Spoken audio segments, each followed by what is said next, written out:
How's the royal family? I pray that everyone is doing well. Well, my royal family, today is May Day. And usually on May Day, people get out and show solidarity for workers' rights, especially these essential workers. They really been getting the shorthand of things since the coronavirus. So before I show y'all a video, I have an article that I'm going to read to the royal family. And it says here in the Hill, Amazon, Walmart, FedEx workers plan to walk out on Friday. Okay. Workers from corporations are planning a walkout Friday, including employees from Amazon, Walmart, and FedEx. Workers are seeking better health and safety standards as well as hazardous pay while working during the coronavirus pandemic. Former Amazon employee Kristen Smalls shared a flyer on Twitter last week that include other prominent companies' names participating in the demonstration on May 1st, such as Instacart, Target, Whole Foods, according to a report from The Intercept. Protect all workers at all costs, Smalls tweeted, adding, "We are not expendable or replaceable. Enough is enough. Take the power back." The Friday demonstrations will also request protective and cleaning equipment and full disclosure on the numbers of infected cases in company facilities.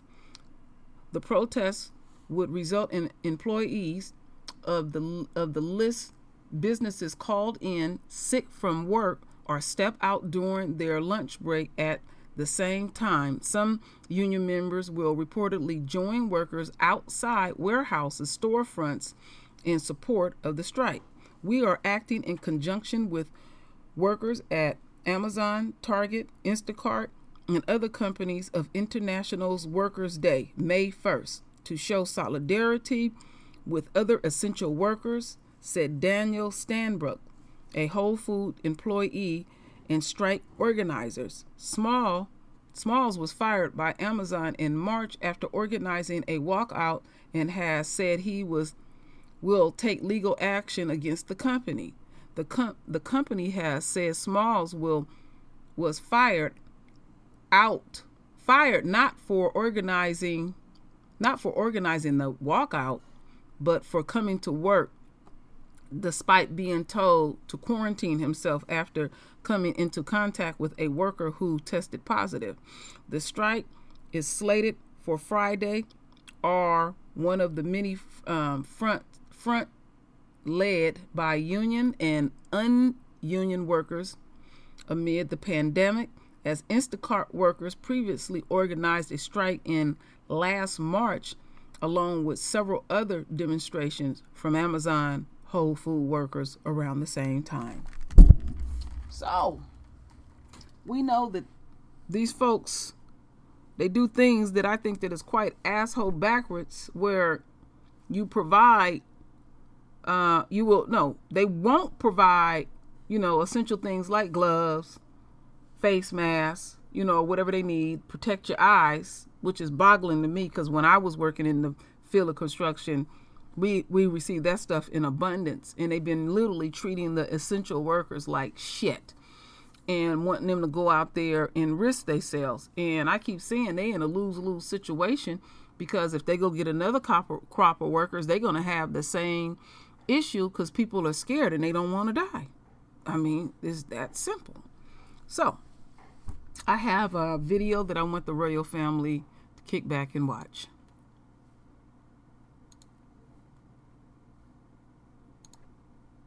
democracynow.org, the quarantine report. I'm Amy Goodman here in New York, in the epicenter of the pandemic, joined by my co-host Juan Gonzalez from his home in New Brunswick, New Jersey. Number 2 in terms of infections and deaths in the United States. well won. It's hard to say Happy May Day after that, but it's good to have you with us. Well, thank you, Amy, and I want to welcome all of our listeners and viewers across the country and around the world. Well, today is May Day, the international holiday that usually brings millions into the streets around the world to march and protest for workers' rights. This year looks different because of the coronavirus pandemic, but many people are still joining a call for a general strike. An unprecedented coalition of essential workers from Amazon, Instacart, Whole Foods, Walmart, Target, and FedEx are calling out sick or walking out during their lunch break to demand better health and safety conditions along with hazard pay. Others are joining them for May Day actions that include rent strikes, car caravan protests, and online organizing, calling for a people's bailout, an economic recovery plan that prioritizes workers. The May Day strike follows a walkout last month by Amazon workers in New York City and more than 10,000 Instacart workers nationwide. Whole Foods workers led a national sick out on March 31st, and sanitation workers in Pittsburgh and bus drivers in Detroit have staged wildcat strikes. Well, for more, we're going to Jackson, Mississippi to speak with Callie Acuno, co-founder and co-director of Cooperation Jackson, which issued a call to action towards a general strike to end the COVID-19 crisis and create a new world that launches today with a people's strike here on May Day. Their call has grown into this massive coalition of groups. It's great to have you with us from Mississippi, one of the states around the country that's going forward with plans to reopen after Governor Tate Reeves signed a safer at home executive order that lets most retailers reopen with a 50% reduced capacity. Callie, welcome back to Democracy Now! Talk about your call for a people's strike and your group and the response to it around the country. Mm-hmm. Well, good morning, everybody, first and foremost, and happy May Day, despite the conditions. We are, first and foremost, trying to defend people all throughout this country. May 1st was the day that Trump and his allies like Tate Reeves decided to, just totally disregard all of the scientific evidence, all the scientific reasoning, and try to force many millions of workers back to work. So our coalition marked that date, which fortunately for us happened to be May Day, decided to stand up today to send a clear message that we will determine when it's safe to go back based upon the scientific evidence and reasoning. That is the first thing our coalition has grown to rise up, state, protect, and be in solidarity with folks, whether they're taking actions at work, actions at home, or they're rent striking or taking the caravans. So we're going to be out in force today. I think there'll be many millions of people consciously and deliberately acting today. And I think it's the start of a critical movement that we're going to need in this country for some time to come. Because after the crisis ends on the pandemic side, we know the economic dimension of it is still going to keep waging on. And what we're trying to get ahead of is all of the disaster capital, enforcement of weak labor laws or new working hours, lower pay that we think is going to come in the wake of how capital is going to restructure to deal with this pandemic and exploit workers on the heels of it to try to recoup profits. So major tasks, but this is what we're setting ourselves to do. And Callie Acuno, how have you been able to put together, what are the coalitions that have come together around this? Obviously, this is being done outside the existing organized labor structures of the normal trade unions, most of whom never strike unless there's a contract that's been that's ended and that's being renegotiated. Can you talk about how you've been able to put together this grassroots labor protest? Number one, I think the situation really required it. A number of folks were reaching out to us in the state and in the region about some ideas based on some early conversations that we had based on our initial response. And I should say a few of us, myself included, have had some prior experience with earlier coronavirus, the SARS in particular. Several good friends, particularly one that was dear, died of SARS, was about a decade back. So we started trying to do education with a number of folks and encouraging our allies, first and foremost, to take this serious, because there was a lot of chatter that we were hearing that it's just a bad flu, that it'll pass real quick. and we were trying to dismiss people of that notion. That put us in first contact, and then once we issued our particular call, we just really started hitting the phones,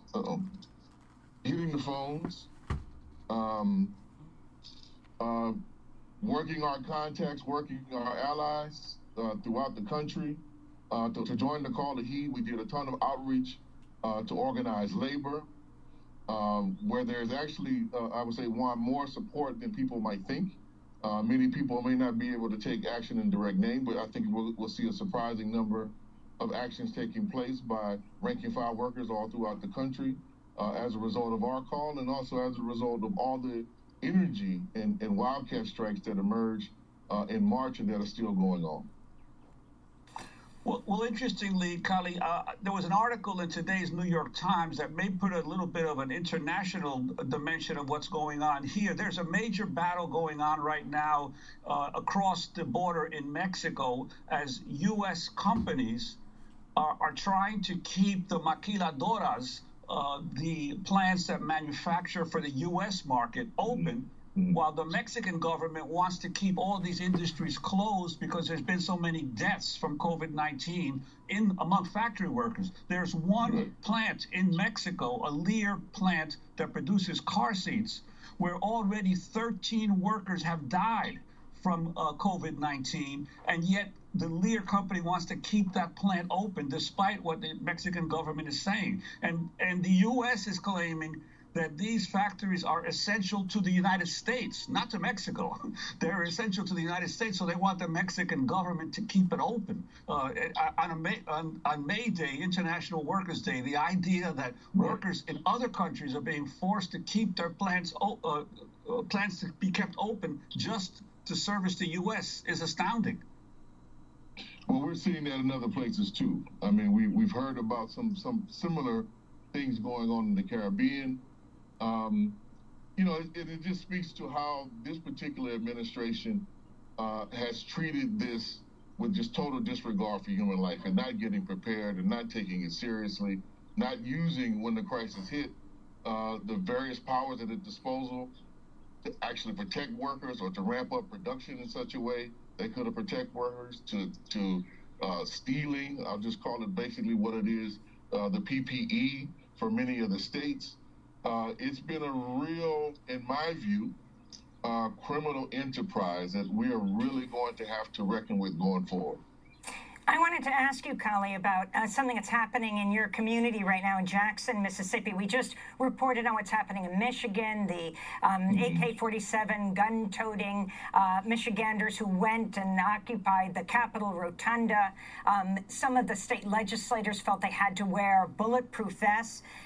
You're in the capital of Jackson, Mississippi, where the mayor, Chokwe Lumumba, has extended a stay-at-home order another 2 weeks and also just announced he will not renew a controversial executive order banning the open carry of firearms in the city.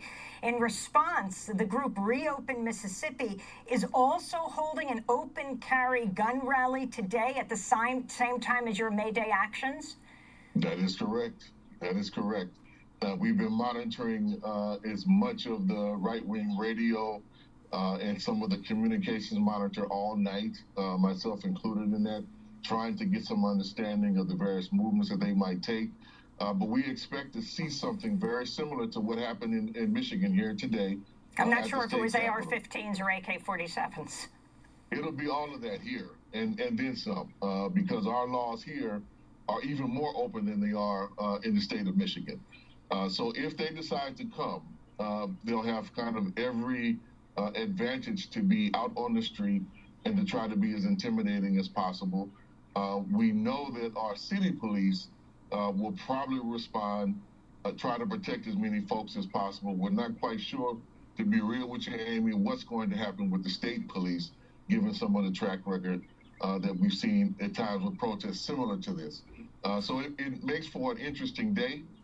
We are going to do everything we can to ensure that all of our people who come out in support of the May Day protests will be safe and sound. But what you're really going to see is a clash of worldviews on full display here in Mississippi, and I think will mirror much of what may take place in the near future throughout the country. And Kelia, as part of this this protest movement, you're also calling for rent strikes as well, and also for urging consumers not to shop at particular stores. Could you talk about that as well? Yeah, we were very clear that we wanted to give multiple entry points for everybody throughout this country to engage. That was a critical thing. We know there's a lot of workers, given the nature of the contract, who could just initially go on strike.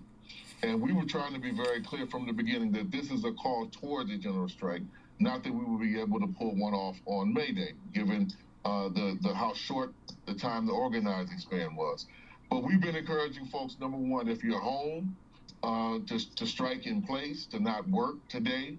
Don't get on any more Zoom calls or Jitsi calls or anything of that nature. Just take the day off, get involved with the people. We've been calling on folks to engage in conscious and deliberate rent strikes, and even for those who can pay their rent or pay their mortgage, to stand in solidarity with the millions of people who cannot, and to make sure to send clear messages to whoever you're renting from or whoever your mortgage lender is, to outline very clearly that you cannot pay, that you will not pay under the circumstances. And it's been encouraging people to take action in the communities, practicing the best physical distancing measures possible. So we've been encouraging car caravans, of which there's about 15 that we know of, and a growing number that are going to take place today throughout this country, including here in Jackson. And then there's going to be, I think, a remarkable set of workers' actions that you mentioned at the top, which are kicking off now, I know, in some places on the East Coast, and going to be spreading throughout the country at Amazon, Whole Foods, Target, many transit, workers and more throughout the country. So I think it's going to be a beautiful day. And for us, we're hoping that this leads to, and planning on continuing this, to strike the first of every month going forward until some basic fundamental demands are met. I wanted to end with getting your comment on this quote from the artist Seth David Tabachman.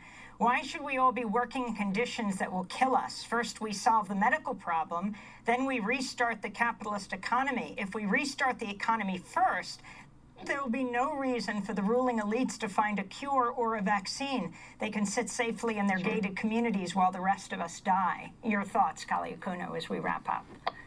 Couldn't agree with that more. I mean, it's very clear from the way that they're even having the conversations on CNN and MSNBC now, that the corporations and the government are willing to sacrifice tens of thousands of us.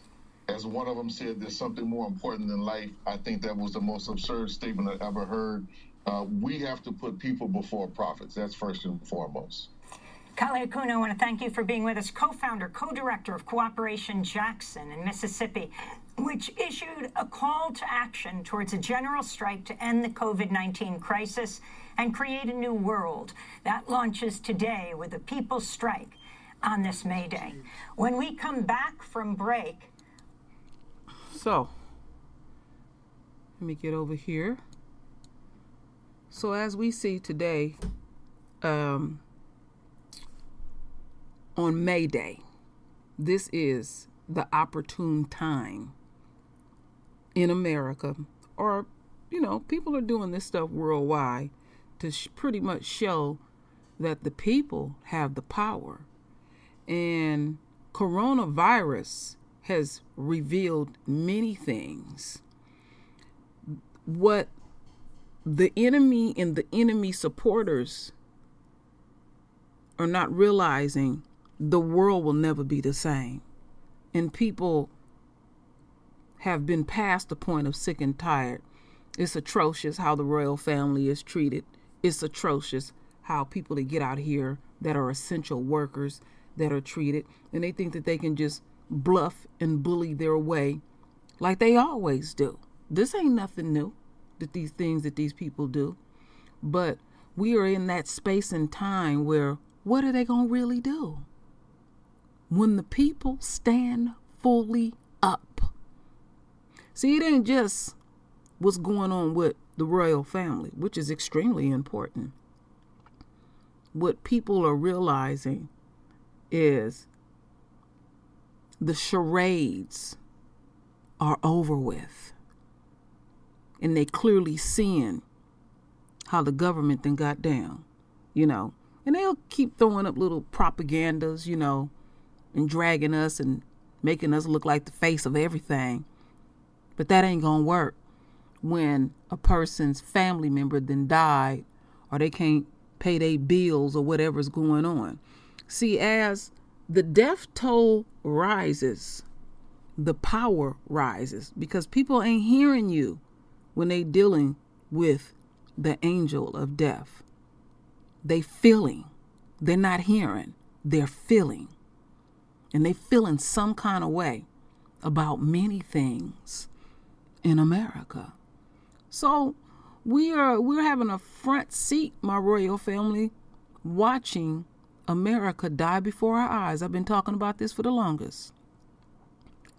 Like I said long ago, everything that we will see will be in biblical proportions. So, my royal family, render your voice with your beautiful divine words. And as always, my royal family, I thank you for your love. I thank you for your support. And with that said, Ashe.